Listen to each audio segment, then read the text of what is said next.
선생님 잘 쉬셨습니까? 5시 10분이 됐습니다. 쉬는 시간은 늘 빨리 가는 게 시간의 법칙이죠. 네.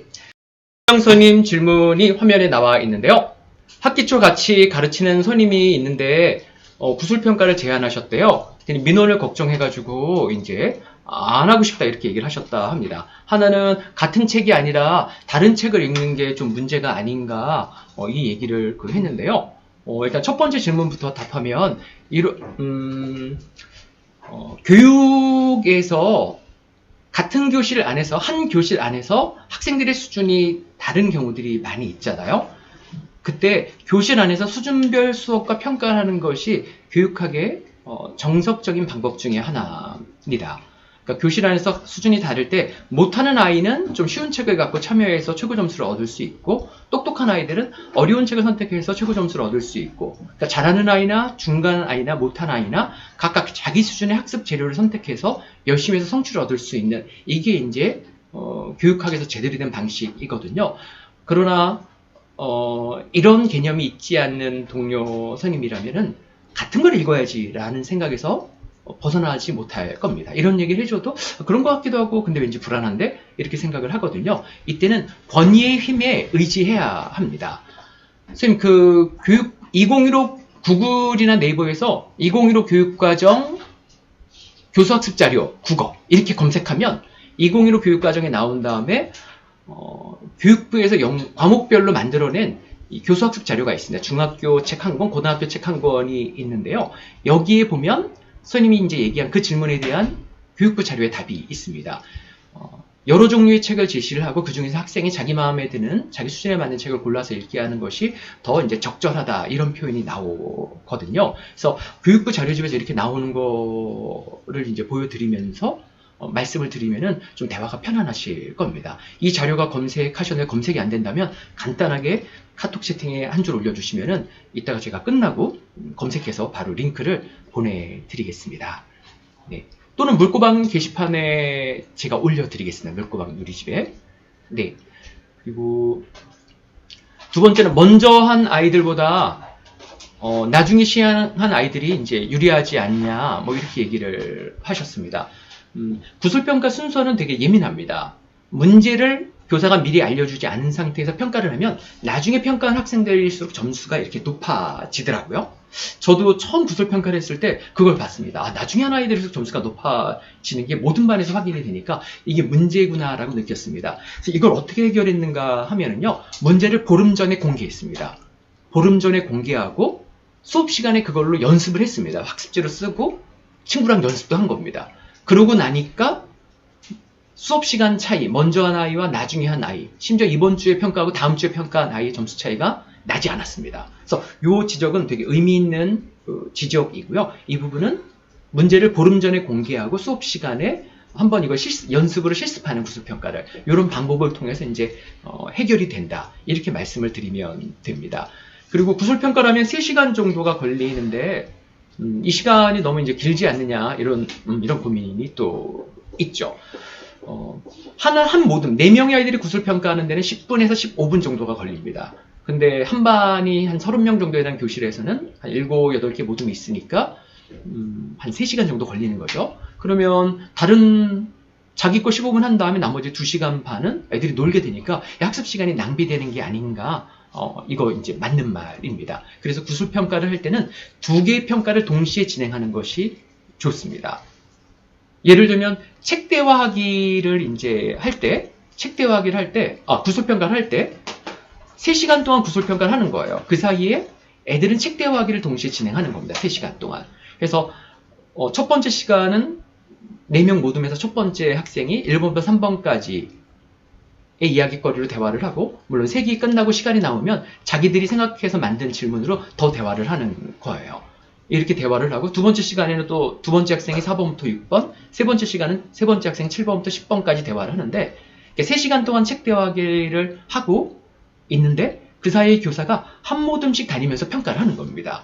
그러면 아이들은 책 대화기를 하다가 선생님이 자기 모듬 순서가 돼서 찾아오면 한 15분 정도 구술평가를 하고 또 대화를 하고 이렇게 돼서 3시간 시간이 이제 무난하게 진행이 됩니다. 혹시 하필이면 4시간대 이 평가에서 15분 시간이 없어져서 나는 불리하다 이렇게 얘기할 것 같은 애가 있다면 뭐 이런 경우가 있어서 이 보완할 시간을 1시간 더해서 4시간 정도, 마지막 1시간 정도를 빼서 보고서 쓰고 정리하는 시간을 이제 하고, 그때 뭐 못한 사람은 더 이제 보충을 해라. 이렇게 하면 됩니다. 선생님 질문해 주신 내용이, 선생님 질문해 주신 내용은 실제 현실에서 우리가 마주하는 문제의 상황이고, 각각 대응 방법이 다 있습니다. 그리고 선생님 실제 해보려고 마음을 먹으시니까 이런 현실의 상황들이 이제 정확하게 포착이 되네요. 네. 그리고 전의 중학교 신희원 선생님입니다. 2년차 멋쟁이 교사로서 평소 책으로 만났던 네, 고맙습니다, 선생님. 네. 좋은 말씀은 참 좋습니다. 네.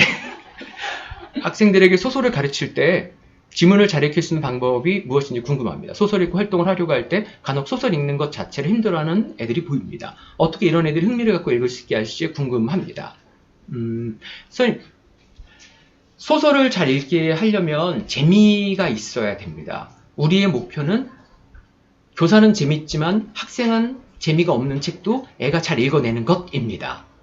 그러나 교사만 재미고 학생은 재미없는 책 잘 읽어내게 하기 위해서 전 단계로서 학생이 재밌어하는 소설을 권해가지고 빠뜨려야 됩니다. 어떤 분야든지 영화든 소설이든 시든 뭐 사회과학 글이든 자연과학 글이든 예술 비평 글이든 많이 읽어야 됩니다. 많이 읽어야 그 양식의 글쓰기가 어떻게 되는지, 그런 글을 어떻게 읽는지 이 감각이 이제 좋아지고 능력도 좋아집니다. 그래서 좋은 소설이면서 아이들이 되게 좋아하는 소설의 목록을 선생님이 갖고 계셔야 됩니다. 그래서 우리 신희원 선생님이 권해주는 책은 이상하게 되게 재밌어. 아이들 사이에 이런 말들이 돌아다니면서 선생님이 수업 시간에 어떤 책을 권해주면 애들이 그걸 막 읽고, 선생님이 권해주면 또 애들이 읽고 좋아하고, 이러면서 여러 편의 소설을 읽게 되는 것이 소설을 잘 이해하는 첫 번째 어떤 바탕, 기본기 같은 거고요.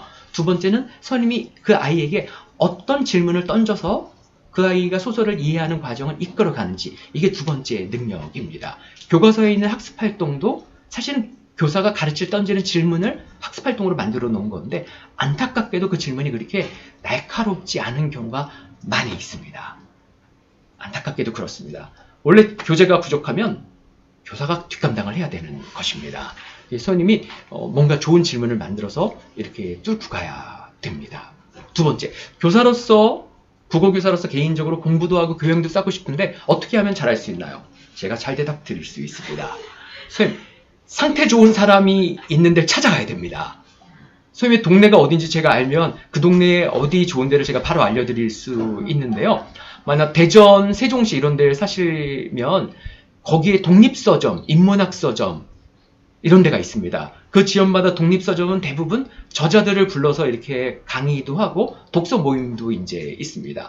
또는 국어교사 모임도 보면 지역에 공부 모임이 있는 지역이 되게 많거든요. 충북 모임, 대전 모임, 대구 모임, 부산 국어교사 모임, 전남 국어교사 모임, 광주 국어교사 모임, 이렇게 공부 모임들이 이렇게 곳곳에 있습니다. 그러면 그 공부 모임을 찾아서 거기에 선물을 싸들고 이제 찾아가가지고 조금 들이대면서 이렇게 어울려야 됩니다.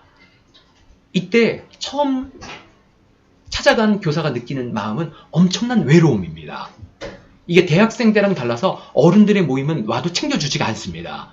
오면 오는구나, 안 오면 안 오는구나, 안 와도 어찌나 깔끔하고 질척거리지가 않는지 문자 한 통 안 옵니다. 그래서 내가 안 가면 그냥 관계는 끝입니다. 그게. 그래서 이게 은근히 쓸쓸합니다. 질척거리지 않아 좋긴 하는데 대학생 때 모이면 보통 안 오면 문자라도 오지만 어른의 모임은 그런 게 없습니다. 그런 상태 좋은 사람 있는 데를 찾아서 거기 가서 어울리면서 뭔가 그 기운을 받아야 선생님이 책도 읽고 공부도 하고 그렇게 됩니다. 모든 사람들이 책을 많이 읽겠다고 마음을 먹지만 마음을 먹는 대로 자기 삶이 움직이지 않고요. 자기 삶이 움직이도록 어떤 상황에 자기를 떨어뜨려야지 이게 움직이는 게 있습니다. 인간이 맘 먹는다고 움직이는 사람은 열에 한 명밖에 없으니까 그렇습니다. 지금 독립서점을 찾거나 아니면 트레바리 같이 돈 내고 책 읽는 모임에 이제 가거나 책 안 읽고 오면 돈을 막 못 받습니다. 그리고 아니면 지역에 있는 국어교사 모임 같은 데를 찾아가서 어울리거나 이런 방법을 권해드립니다. 양상국 김현정 선생님, 혹시 네덜란드에서 애 키우기 이 책 쓴 김현정 선생님이 아닌지 모르겠습니다. 그 책 선생님 훌륭한 책입니다. 네, 맞습니다. 김현정 선생님. 네, 샘 블로그를 염탐해서 2학기 시수업 따라 해보려고 고민 중입니다. 그런데 책 2권을 사라고 하기가 좀 두려워서요. 작가 개인 시집과 시선집 중에 한 종류만 필수로 하고 나머지를 선택할까 하는데 어떨까요? 애들이 조금 못 배우지만 한 권도 안 사는 것보다는 많이 배우게 됩니다. 그리고 요즘 애들은 시집이 하나에 한 8,000원쯤 하고 2권 합치면 16,000원 정도 되거든요. 그 정도 돈이 그렇게 느낌이 없습니다. 애들이. 꽂히면 삽니다. 애들이 책 사는 돈이 아까워요라고 얘기하는 것은 사실 물리적으로 돈이 없어서 어렵다라는 뜻이 아니라 살 정도로 내가 그 분야에 돈을 지출할 정도로 마음이 동하지 않는데 이런 뜻입니다. 그래서 어떻게 해서 아이들이 책을 사게 할까? 이런 걸 좀 잘 할 필요가 있는데요. 그러니까 잘 얘기하는 방법은 원래 고등학교에서 이런 거야. 뭐 이렇게 하는 게 좋습니다. 원래 고등학교 하면 책 사는 건데 문학 시간이면 시집 2권 사고 다 그래 고등학교는 뭐 이렇게 하는 것이 좋습니다. 특히 안 사는 애들 중에 남학생들이 좀 그런 경우가 있는데요. 남학생들하고 대화할 때 왜 네가 시집을 사야 되는지, 성장기에 시집을 사는 학생이 어른이 돼서도 시집을 사는 그 문화인이 되기 때문에 학창시절에 시집을 사는 건 굉장히 중요해. 이렇게 30초 넘게 설명하면 애들이 되게 싫어합니다. 남자애들한테는 사, 2개. 선임은 10권 샀어. 이렇게 얘기하는 게 좋습니다. 왜 사야 되는가? 너도 그럼 10권 사든가 2권 싫으면. 아니 2권 사든가 난 10권 살 테니까. 이런 식으로 대화하는 게 되게 좋습니다. 그럼 남자애들 이상하게 마음이 편해지면서 저 선임 말을 들어야겠구나 이렇게 생각을 하게 됩니다. 남성에 대한 이해가 필요합니다. 네. 개인 시집과 시선집 중에 둘 중에 이런 상황이어도 어떤 심리적인 어려움 때문에 둘 다 사기 어려울 수 있습니다. 그럴 땐 선임 개인 시집을 사게 해야 됩니다. 공부를 하려면 한 시인의 시가 통째로 모여있는 걸 해서 한 인간이 쓴 시를 깊게 탐구해야 깊은 공부가 됩니다, 선생님. 이것은 매우 중요하고 결정적인 부분입니다. 시선집은 어차피 EBS 문제집도 시선집이기 때문에 대충 여기저기서 이제 문제 풀면서라도 좋은 시는 또 주워 듣게 됩니다. 선생님, 그리고 구술평가할 때 반 전체 나와서 앞에서 발표하게 하면 선생님, 반이 28명이면 5명은 평가를 거부합니다. 안 하고 최저 점수를 받겠다고 합니다. 그거 진짜 안 됩니다. 요즘 아이들이 뭔 문제인지 모르겠지만 나와서 하는 거 되게 어려워하고요. 그거 잘못 밀면 대규모로 큰 문제가 생기게 됩니다. 너무 압박이 아이들한테 크고요. 4명씩 모둠끼리 평가하는 것이 되게 좋고요. 1대1로 교사가 평가할 때는 아이들한테 3시간 독서 책 대화하기를 시켜놓고 1명씩 불러가지고 복도에서 1대1 구술평가를 하는 이 방법을 권해드리고요. 무대 위로 해서 이렇게 하라고 하면 하긴 부산, 양산, 부산 이쪽 친구들은 워낙 거친 해적의 기분이 있는 이런 해적의 기분이 해적과 맞서는 기분이 있는 그 도시의 친구들이기 때문에 부끄러움을 안 타서 앞에서도 씩씩하게 부산 말투를 할 것 같긴 하지만 안 그럴 수 있거든요. 보통은 앞에 나와서 그러면 요즘에는 10%, 20% 정도는 평가를 거부하는 문제가 있고 아무리 설득해도 걔는 나서지 않습니다. 그래서 요거는 조금 아이들의 그 여린 마음을 고려할 필요가 있습니다. 지금 어느새 끝날 시간이 5분 전이 됐습니다. 마지막 수도예고 김진영 선임, 학교 내에서 사서선임과 협력하는 꿀팁이 있으신가요? 있습니다. 초록마을, 생협 이런 유기농 매장에서 친환경 좋은 거를 사다 주십시오. 그리고 난 다음에 3번 사다 드린 다음에 뭔가 말을 짧게 하면서 뭔가를 이제 같이 해달라 이렇게 하면 그분이 도와주십니다. 제가 젊은 시절에 학교 도서관 운동 이런 걸 했던 시절이 있습니다. 그래서 제가 사서 선생님들하고 교류가 조금 있는데요. 사서 선생님들하고 얘기하다 보면 마음의 상처들이 있습니다. 보통 선생님들이 무심히 하는 말들이 그 선생님들에게 비수가 돼서 가슴에 꽂히는 말들이 있는 대표적인 얘기가 수업을 안 하시니까 너무 좋겠어요. 사실 부러워서 하는 말인데 나도 선생님처럼 되면 좋겠어요 이런 말인데 이게 꼭 그렇게 해도 되는 거예요? 이런 말로 들리기 때문에 이 상처가 있어서 그리고 학교 내에 같은 전공인 사람이 이제 서너 사람이 있으면 상대가 공격이 아닌데 공격으로 받아들였을 때 동료랑 얘기하면 그 사람이 그냥 무심히 그냥 얘기한 건 내가 공격으로 받아들인 거구나라고 이게 좀 옆에서 달래주는 경우가 있는데요. 사서 선생님들은 조직에서 1명씩 있습니다. 그 상처를 입었을 때 이게 풀지 못하고 안으로 좀 쌓이거나 그런 경우들이 좀 있으시거든요. 그래서 선생님 선물이 필요합니다. 그래서 웅진 주스 이런 거 사가시면 절대 안 됩니다. 친환경 좋은 걸 사가야 됩니다. 다 압니다. 이게 대충 사온 건지 어디 뭐 비타씨 이런 거 절대 주면 안 됩니다. 그거 먹기 싫어서 주는 줄 다 압니다. 사람들이. 네. 처음으로 학생들과 독서 모임을 시작했는데요. 7, 8명이 한 책을 같이 읽고 있습니다. 좋습니다. 10명이나 같은 책을 읽어도 좋습니다. 근데 처음이라 잘하고 있는 건지 모르겠어요. 코로나라 대면 만남도 어렵고 카톡 오픈 채팅방으로 토론을 나누는데 선생님의 독서 동아리 경험담 궁금합니다. 선생님 아주 최상급으로 잘하고 있습니다. 계속 그렇게 하시면 되겠습니다. 선생님 이제 헤어져야 될 시간이 되었습니다. 네. 마지막으로 헤어져야 될 얘기를 제가 하려고 메모를 해왔습니다. 네. 정리하면 원격 수업과 등교 수업이 번갈아 되는 이 상황, 원격 수업 상황에서도 교사의 평소 수업하는 모습이 많이 나타납니다. 우리 학교 선생님을 보면 강의식 수업을 하는 선생님은 강의식 수업을 하고, 문제집 풀이 수업을 하는 선생님은 문제집 풀이 수업을 하고, 토론식 수업을 하는 선생님은 또 토론식 수업을 하는 방법을 찾아가지고 합니다. 학습지는 또 학습지대로 하고, 다양한 수업을 하듯이 이 상황에서도 선생님의 정체성을 살릴 수 있는 방법이 여러 가지 있으니까 잘 이제 살펴서 이제 하시면 됩니다. 네, 익명선님 좋은 말씀 해주셔서 고맙습니다. 네, 그리고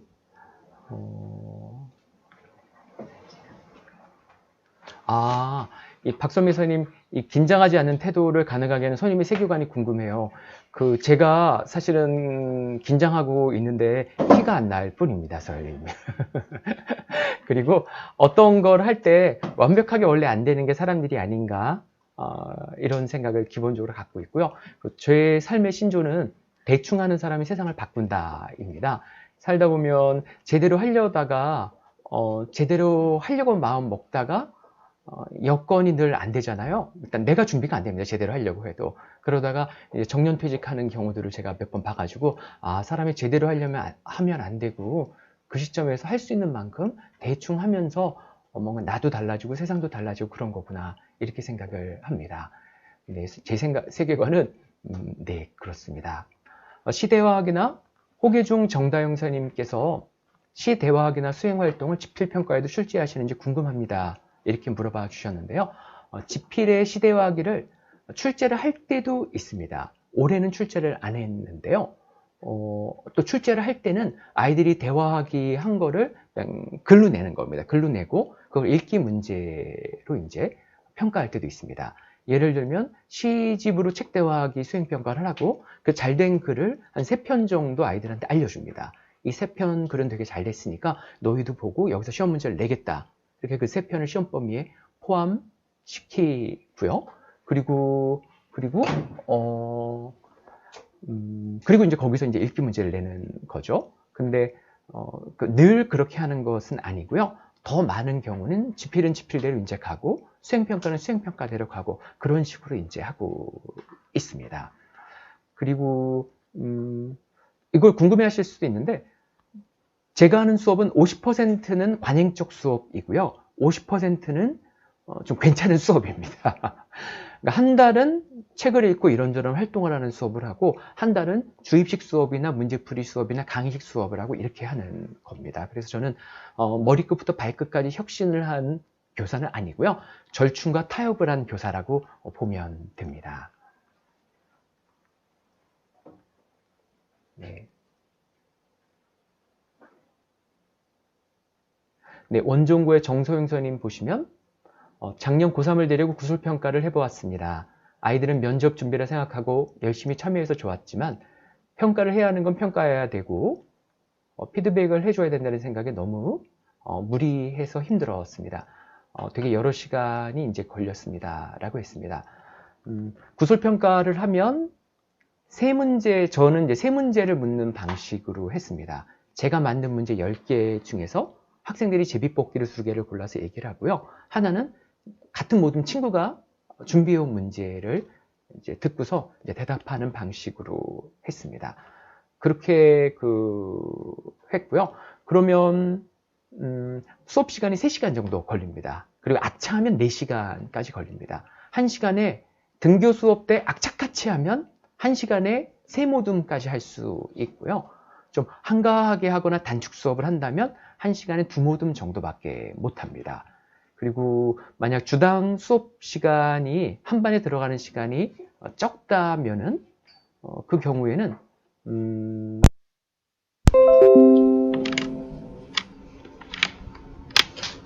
네, 그 경우에는 3번 답을 하는 게 아니라 2번만 답하게 하는 것도 한 방제지를 주고, 그래서 뽑기 2개 한 걸로 인제하고요.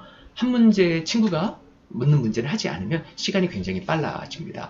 피드백을 좀 스피드하고 편하게 하는 방법, 이건 제가 요령이 있죠. 구술평가 할 때 교사가 옆에다 메모를 하거든요. 채점을 하면서 메모를 하는데 그거를 그때 알려주면 되게 늘어집니다. 그래서 일단 나중에 도움말을 해주는 것은 한 반 전체가 다 평가가 끝난 다음에 그 다음에 한 명 한 명 이름을 부르면서 한 방에 알려주면은 전체 얘기를 해줄 때 굉장히 이제 빨리 끝납니다.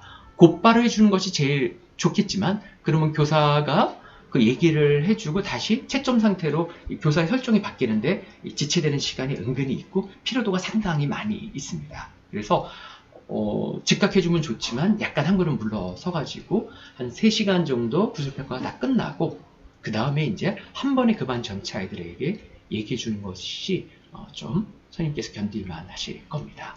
실제 수업과 평가에서 보면 개념상은 그게 더 좋은 방법이지만 그것을 감당하는데 교사의 피로도가 너무 높기 때문에 개념을 살짝 후퇴시켜서 감당할 수 있는 정도로만 적용해야 되는 경우들이 많이 있습니다. 그리고 빛가람준 김은희 선임, 학교 이름이 굉장히 예쁩니다. 한글 운동하시는 분들이 감동할 만한 학교 이름이네요. 중학생도 시집 대화가 가능할게요. 저는 시가 너무 어려워요. 소설은 자신있게 열정을 담아 수업하는데 시집을 어떻게 권유해야 되는지 어렵네요. 중학생들을 대상으로는 희미한 옛사랑의 그림자를 쓰는 김강규 시인이라든지 전문강의 사불식구를 쓴 정희성 시인이라든지 이런 시집을 권하면 안 되겠죠? 애들이 못 알아듣습니다. 그분들은 대체로 그런 20대나 30대 인생의 권해를 하고 세상에 뭔가 이상한 거에 대해서 안에 어떤 올라와서 이렇게 딱 쓴 거기 때문에 중학생 그런 생각 별로 안 합니다. 요즘 중학생들이. 그래서 이 주관적으로 자기가 공감할 수 있는 내용을 담아야 되기 때문에요. 요즘 창비 시선에서 중학교 성장시들이 좀 나오거든요. 그거를 좀 저는 주력으로 삼기를 권합니다. 이 성장시들이 고등학생들은 좀 너무 쉬운 게 있어요. 약간 좀 안 맞고. 근데 중학생들에게는 성장시들을 주력으로 배치하고, 그러나 중학생이 읽을 수 있는 전문 시인들의 또 시집들이 일부 있습니다. 그런 시집들을 아이들한테 읽혀보면서 몇 가지 건져가지고 권하는 방법을 저는 권해드립니다. 그러니까 그 성인들의 전문 시집과 그다음에 청소년들이 주인공으로 나오는 성장 시집을 병행해서 권해드리는 걸 저는 권해드립니다. 지금 좋은 말씀 해주셔서 제가 아주 좋습니다. 고맙습니다. 네. 그리고 천안 월봉고의 김주리 선임이십니다. 아이들이 구술평가를 끝마치고 나서 가장 성장하게 되는 부분은 무엇이 있을까요? 공식적인 말하기 상황에서 대응하는 능력이 높아집니다.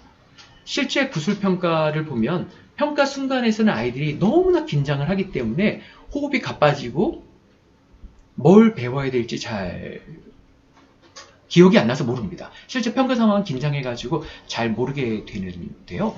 그런데 그 구술평가는 준비하는 과정에서 학생들이 많이 배우게 됩니다. 구술평가의 준비 상황을 보면 교사가 뭔가 책을 주면 그걸 읽고, 교사가 괜찮게 이제 이야기거리나 질문을 만들어서 주면 그걸 혼자 이제 답을 씁니다. 그 다음에 친구랑 모둠에서 같은 책 읽은 친구들이 얘기를 나눕니다. 그럼 이렇게 되는 거죠. 야, 그거 물어봐줘. 내가 대답해볼게. 그럼 친구가 물어봅니다. 내가 대답하랍니다. 그럼 친구한테 다시 물어봅니다. 야, 내가 제대로 대답하니? 아니, 이상한데? 이렇게 얘기를 들으면서 자기가 열심히 준비해서 하면 다 멀쩡한 줄 알지만 친구에게 그 확인을 받는 과정에서 여러 가지 자기가 하는 얘기 또는 자기 생각의 논리 구조가 적절한지 아니면 좀 시원찮은지를 계속 확인받게 되거든요. 이 과정이 굉장히 공부가 됩니다. 반대로 또 친구한테 자기가 또 물어보죠. 친구가 답하는 걸 들으면서 친구는 되게 잘했다는 표정을 짓지만 자기가 듣기에 네 말은 무슨 말인지 하나를 못 알아듣겠어. 이러면 이렇게 말하는 사람은 잘 말했다고 생각하지만 듣는 사람은 또 굉장히 또 다를 수가 있구나. 이런 그 간격 거리를 파악하게 되는데요. 이게 공부에서 되게 의미가 있습니다. 구술평가를 꼭 해보고 싶은데 지도할 때 특히 어떤 점을 우선적으로 생각해야 되는지 궁금합니다. 그것은 선생님, 교사가 편해야 됩니다. 이 구술평가의 과정에서 제 진행 과정이 있었는데요. 첫 번째는 우리들의 머릿속에 있는 흔히 구술평가죠. 교사가 아이를 보고 즉석 질문을 하면 학생이 답하고 추가 질문을 합니다. 되게 훌륭합니다. 그러나 그렇게 구술평가 하고서 집에 퇴근하고 오면 저는 입에서 피맛이 나더라고요. 그 내장에 출혈이 있었던 게 아닌가 싶을 정도 정말 피맛이 났어요, 이게. 그래서 이렇게 되면 이게 뇌출혈인가? 뇌출혈이나 뇌출혈이 있나? 뭐 이런 느낌이 있어서 이렇게 하면 중풍이 온다, 제가 이렇게 생각했어요. 30대 중풍은 이렇게 해서 오는 거구나, 이렇게 생각을 하게 돼서 이게 훌륭하고 가장 좋습니다. 그러나 교사가 지속할 수 없습니다. 이런 수업을 하면 한 번 수업을 하고 훌륭한 수업사례 보고서를 씁니다. 그리고 다시 평생 동안 그걸 하지 않습니다. 그런 사람을 제가 많이 봤습니다, 살면서. 불타오르는 시기에 아주 예술적인 한 수업의 사례를 있고 평생 동안 그 해에 훌륭한 수업을 한 걸 울고 먹으면서 지내게 되는데요. 이게 교사로서는 좋은 모습은 아닙니다. 조금 격이 떨어지는 수업을 하더라도 평생 동안 지속해서 그 수업을 해야 더 좋은 거죠. 부부관계로 따지면 어느 하루만 설거지를 너무 열심히 하고 집 전체를 아름답게 하고 그날 내가 멋있게 남편으로서 집 청소와 설거지를 하지 않았어? 모든 밥도 다 하고 그걸 하루 하면 무슨 소용이 있습니까, 선생님? 평생 동안 조금이라도 해야 그게 의미가 있는 거죠. 이걸로 제가 비유가 좀 생생했지만 이렇게 말씀을 드립니다. 일상에서 지속해서 실천할 수 있는 사람, 지속해서 실수할 수 있는 교육을 해야 되기 때문에 교사의 피로도를 철저히 통제해야 됩니다. 제가 첫 번째 그랬고요. 두 번째 어떻게 했냐면 제가 그래서 질문을 만들어 왔어요. 한 10개 만들어서 제비뽑기를 만들어서 그 점 보는 데가 이렇게 뽑듯이 애들한테 뽑게 했어요, 점통해서. 그랬더니 제가 걔를 보고 말하지 않아서 제 피로도가 조금 줄게 되더라고요. 이게 저의 그 다음 진화한 상태였어요. 그 다음에 3단계 진화 상태는 어떤 거였냐면 제가 점통을 들고 다니는 것도 귀찮더라고요. 그래서 스마트폰 있잖아요. 스마트폰이 있으면 스톱워치가 있습니다. 이거 누르면 막 1초에 100번씩 숫자가 막 바뀌거든, 스톱워치. 스톱워치가 어떤 거냐면, 선생님. 스톱워치는, 선생님, 이런 게 스톱워치입니다. 숫자가 막 바뀌게 되는데, 이 스톱워치를 해놓고, 그러니까 애들이 4명이 동시에 보니까 모두 다 자기 스마트폰 들고 스톱워치를 작동시키라고 제가 손님이 하나, 둘, 셋 하면 다 멈춤을 눌러 이럽니다. 그러면 하나, 둘, 셋 하면 누르면 영사가 나오잖아요. 10번과 4번 문제를 해결하는 겁니다. 이렇게 하면 4명 아이들이 제가 점통을 만들면 이게 여러 번 다니다 보면 이게 또 찢어집니다. 그럼 또 다시 만들어야 되고 번잡스러운데, 그래서 이렇게 이제 합니다. 그리고 이 4명의 친구들이 자기가 뽑은 문제를 서로 친구들을 보고 얘기해야 됩니다. 그러니까 저를 보지 못합니다. 평가 중에 저를 질문도 안 됩니다. 그러니까 저는 아이들의 시선을 피해서 아이들이 서로를 보고 이렇게 구술평가를 하는데 그 바깥에서 채점을 합니다. 이러니까 제가 견딜만 하더라고요. 가장 우선적으로 고려해야 될 건 훌륭한 구술평가이냐, 이건 부차적으로 고려하시고요. 선생님이 어떻게 해야 편한지 이거를 철저히 고려해야 괜찮은 평가를 할 수가 있습니다. 선생님이 혹시 젊은 선임이면 지금은 체력이 있어서 그게 되지만 세월이 통과하면서 선생님의 체력은 떨어집니다. 그래서 미래를 생각해서 철저히 편한 걸 고려하셔야 됩니다.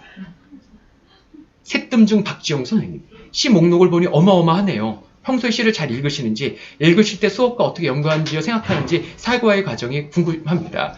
읽으면서 수업과 연관지어 생각한 적은 단 한 번도 없습니다. 평소에 시집을 좀 옛날에 한때 좀 읽었습니다.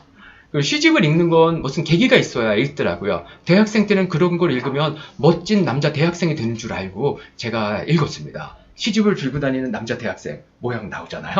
그래가지고 제가 한국의 명시, 80년대 대표시사, 뭐 올해의 시 이런 걸 막 찾아가지고 여러 개 자꾸 막 읽고 이렇게 이제 했는데 젊었을 때 좀 사욕을 채우고자 외모로 안 되는 어떤 남성으로서의 매력을 얻고자 시집을 읽었던 20대의 시절이 평생을 두고두고 이렇게 써먹을 수 있다는 걸 뒤늦게 제가 알았습니다. 그러니까 선생님, 어떤 책을 읽는 건 동기는 이상해도 된다고 저는 생각합니다. 인생의 동기까지 훌륭한 건 너무 과한 기대를 인간에게 하는 거고, 동기는 좀 이상하지만 결과가 좋으면 저는 좀 괜찮지 않나 이런 생각을 합니다. 선생님, 멋진 여자 선생님이 되는 비결은 시집을 들고 다니는 여선생님입니다.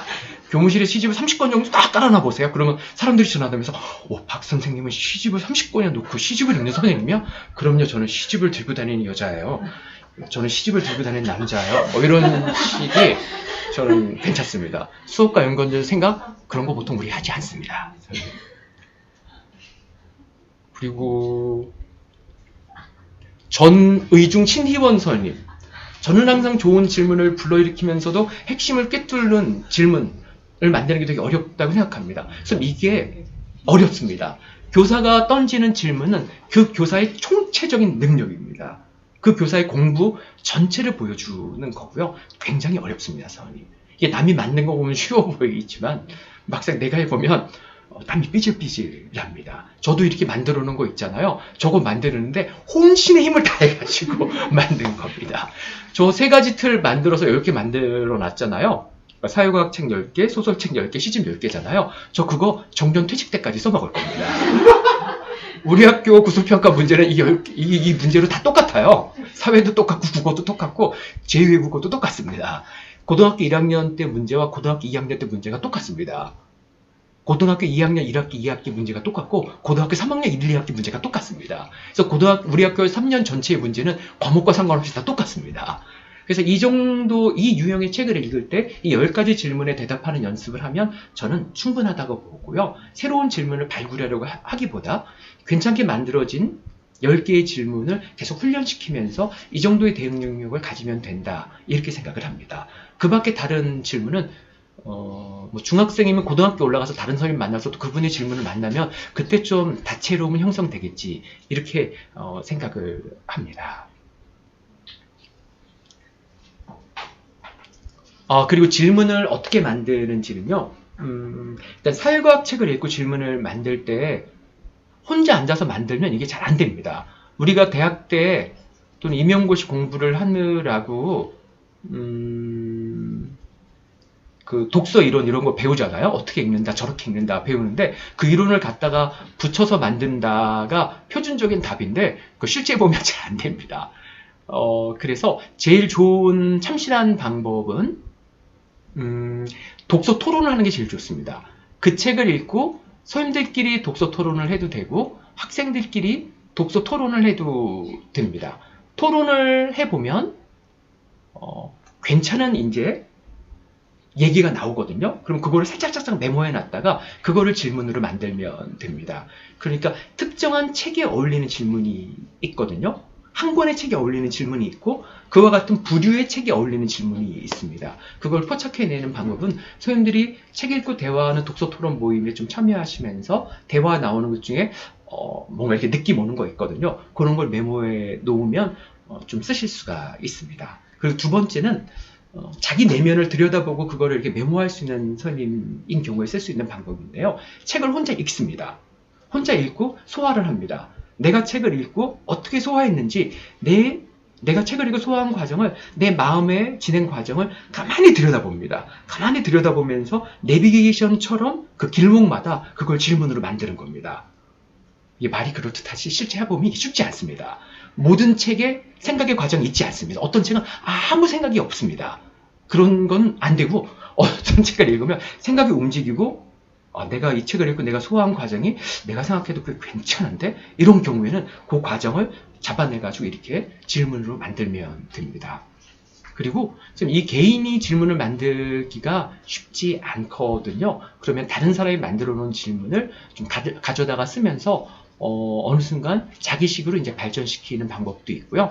또는 좀 잔인한 방법이죠. 은근 효과가 있는 방법인데 학생들한테 교사가 이렇게 다른 학교 교사가 만든 질문을 10가지 갖다 주고 하고 수행평가 과제로 4개의 질문을 만들어 가지고 내고 그거에 답을 이제 5줄씩 써서 내는 수행평가를 10점 만점으로 하잖아요. 그럼 아이들이 10점짜리 수행평가니까 질문을 4개 만들어서 이렇게 이제 해옵니다. 그리고 교사가 10개의 괜찮은 질문 사례를 줬기 때문에 애들이 그 수준을 흉내내면서 나름 꽤 괜찮은 걸 만들어내거든요. 그러니까 한 반만 해도 애들이 우리는 28명이 한 반이기 때문에 4개씩 만들면 한 100개 나옵니다. 그러면 소발의 쥐잡기 이런 속담이 있듯이 10개는 멀쩡한 게 나옵니다. 그렇게 해서 인해 전술처럼 많이 애들하게 만들기 위해서 거기서 건져서 쓸만한 걸 구하는 것도 참 평생 동안 쓸 수 있는 질문을 만드는 방법입니다. 평소 아이들한테 선생님이 맛있는 것도 사주고 그러기 때문에 이렇게 한 번쯤은 이용해도 괜찮습니다. 네, 또 양심에 걸리면 맛있는 것만 사주면 되죠.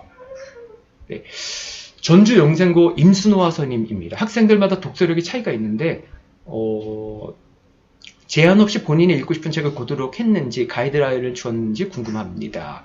그리고 책을 학교에서 사줬나 학생 보고 사게 했나 이거에 대해서도 물어봐 주셨습니다.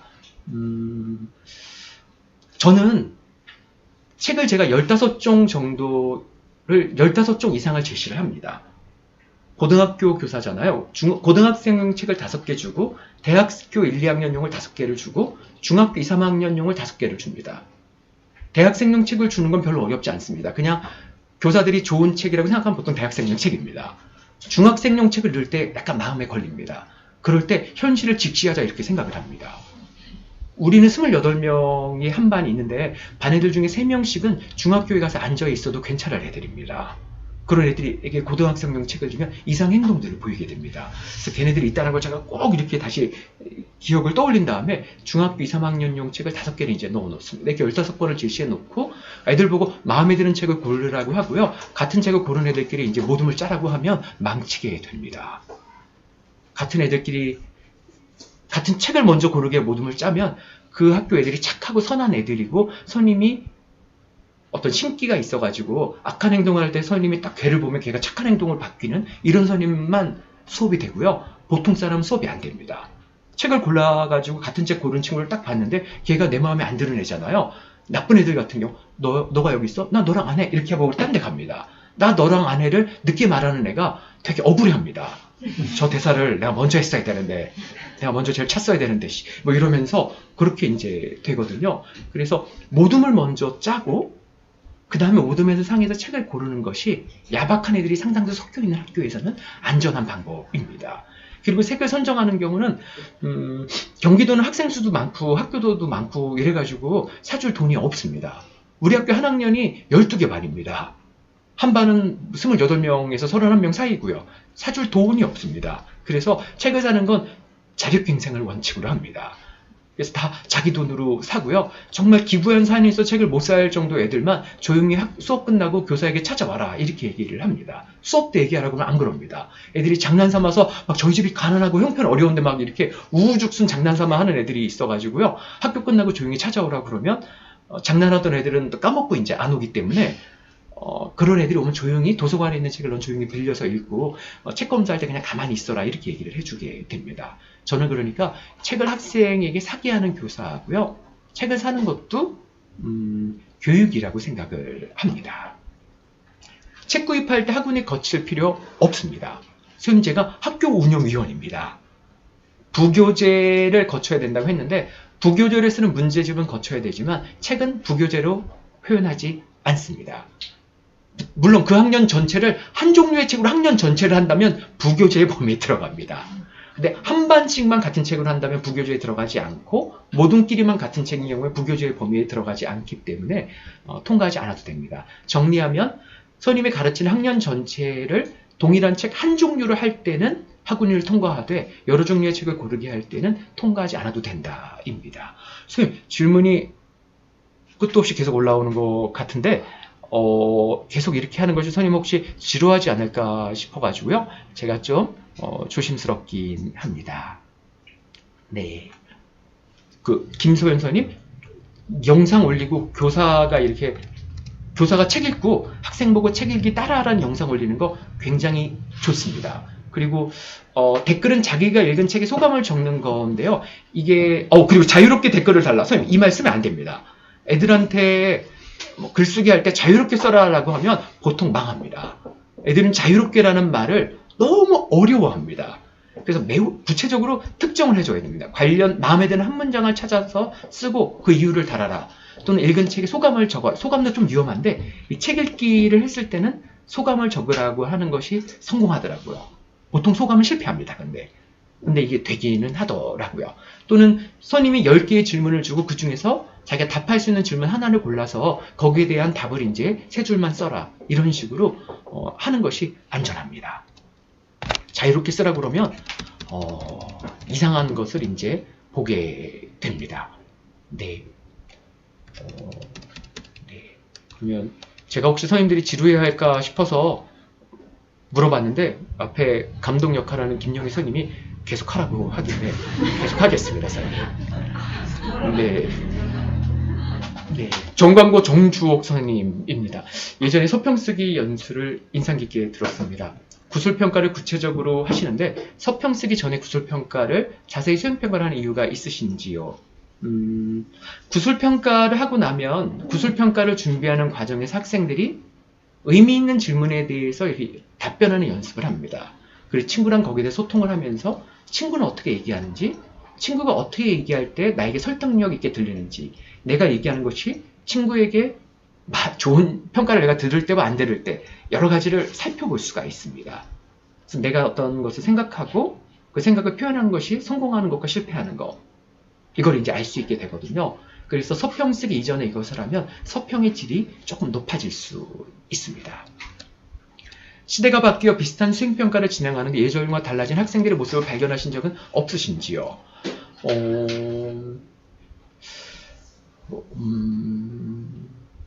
학생들이 10년 전에는 이런 평가를 하면 약간 어색해하기도 하고 그랬는데 지금은 생활기록부에 생활기록부가 고등학교에서 숫자만 들어가지 않고 서술형 문장이 같이 들어가는 시대가 됐습니다.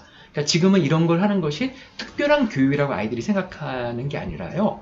굉장히 자신이 세속적으로 성공하는 데 도움이 되는 교육이다라고 생각을 합니다. 제가 구술평가를 할 때 어떻게 얘기를 하는가 하면 이것이 참교육이다 이렇게 하지 않고요. 대학에 면접 볼 때 좋고 나중에 기업에 취직할 때 보통은 서류를 내면 인공지능 1차로 거르고 그 다음에 거른 애들은 지필시험을 보기 위해서 오지선다형 문제를 풀면 점수로 거르고 마지막 애들을 모아다 놓고 인터뷰 이제 구술평가를 이제 하는 거다. 그건 구술평가가 그 사람이 갖고 있는 능력을 굉장히 잘 이제 보여줄 수 있기 때문이다. 그래서 니네가 어려운 시대에 잘 살려면 이걸 해야 된다. 뭐 이런 식으로 이제 얘기를 하면 아이들이 살아야겠다는 생각으로 이걸 이제 하고 그러는데요. 사실 국어 시간의 교육 과정에 나오는 건 세상을 사는데 필요한 능력이고 인간 공동체에 살아가는데 필요한 어떤 말하기 능력인 겁니다. 근데 이게 인간 공동체에 필요한 능력이 이걸 해야 된다 그러면 못 알아듣습니다, 애들이. 졸리고. 그래서 살아야 돼. 뭐 이런 식으로 얘기하는 거 아이들이 어이씨 해야겠는데 뭐 이런 생각을 하고 그렇습니다. 그 신앙송 평가를 할 때는 제가 어떻게 근거 설명을 하냐면 나중에 사랑의 유형은 각각 다르겠지만 연애들은 몇 번씩 할 텐데 끝이 안 좋을 수는 있겠지만 몇 번은 다 하게 돼. 그러면서 딱 이렇게 앉았을 때 어디에 앉았을 때 할 말이 없을 때가 있단 말이야. 처음 석 달은 저절로 다 말이 나오지. 100일이 지나면 말이 안 나오기도 해. 그럼 말이 안 나올 때 어디 앉았는데 뭔가 말을 해야 될 때 할 말은 없고 이랬을 때 딱 보니 상대방도 할 말이 없어. 그러면 겨울밤 추운 거리에서 귤을 파는 할머니에게 귤값을 깎으면서 기뻐하던 너, 그런 나쁜 사람이 옛날에 있었어. 내가 어둠 속에서 너의 이름을 불렀을 때 단 한 번도 나에게 평등하게 웃어주지 않는 너, 이런 담임선생님이 있었지. 뭐 이렇게 얘기를 하면 그런 담임선생님 누구야? 얘기 좀 해봐. 뭐 이런 식으로 해서 대화가 썰렁할 때 이때 외워둔 걸로 한 번 연애의 위기를 네가 뛰어넘을 수 있다. 이런 식으로 제가 미래를 대비해야 된다. 일찍부터. 아직 연애를 안 한다 해도 속세 인연은 피할 수가 없어. 찾아가야겠지. 그게. 이런 식으로 제가 이제 설명하면서 이 수업을 진행을 합니다. 네, 진짜 이렇게 합니다. 시창작도 저 수행평가 했잖아요. 10번. 10점으로. 시창작을 왜 했는가는 요즘 연애를 할 때 니네 봐라. 썸을 타고 곧바로 들이대는 경우가 있지만 보통은 소심하니까 썸을 타고 카톡으로 좀 오고 가면서 뭔가 밤에 호응이 괜찮으면 좀 이제 들이댄다. 연애의 전 단계의 이 시대에는, 니네 시대에는 카톡이 있다. 카톡을 잘 보내면 네 마음에 드는 애를 이렇게 연예인으로 만들 수 있는 가능성이 높아지는데 짧은 문장을 매력 있게 써야 된다. 시창작을 하면 카톡을 잘 쓰게 된다.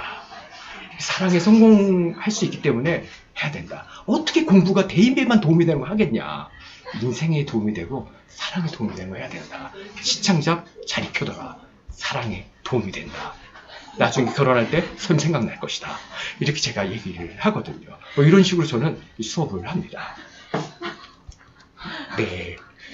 네, 좀 고상하게 얘기하지 않은 것 같아서 그렇습니다. 네, 그러면 충경도 박현정 선생님 질문에만 답을 하고서 제가 잠깐 쉬는 시간을 잠깐 좀 이제 하고 제가 좀 고상한 버전으로 좀 설정을 바꿔가지고 제가 다시 돌아오겠습니다.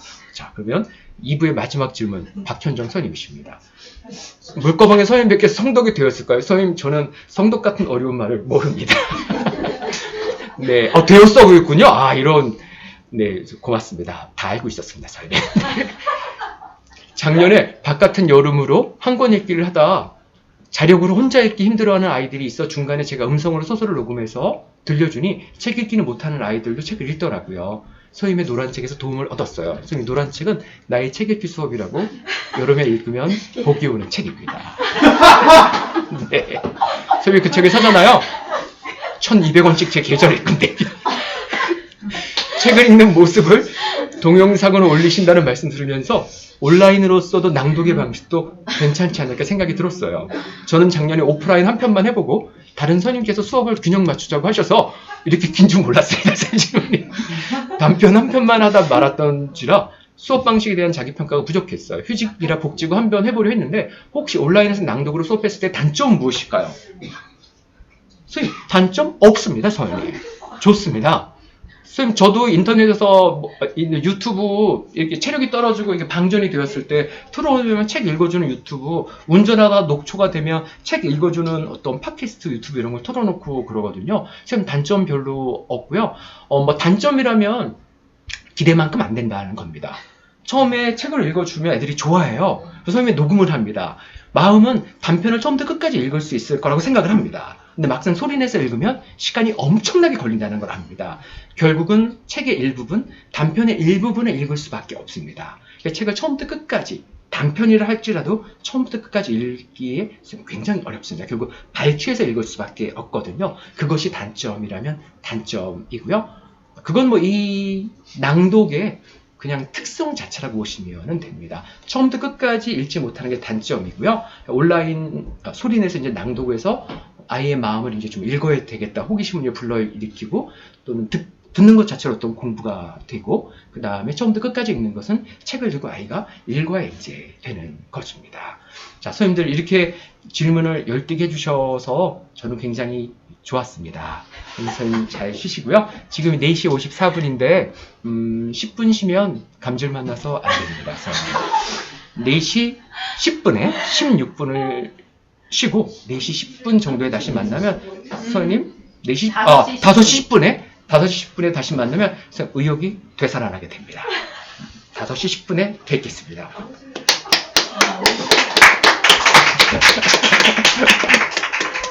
아주 성공적입니다.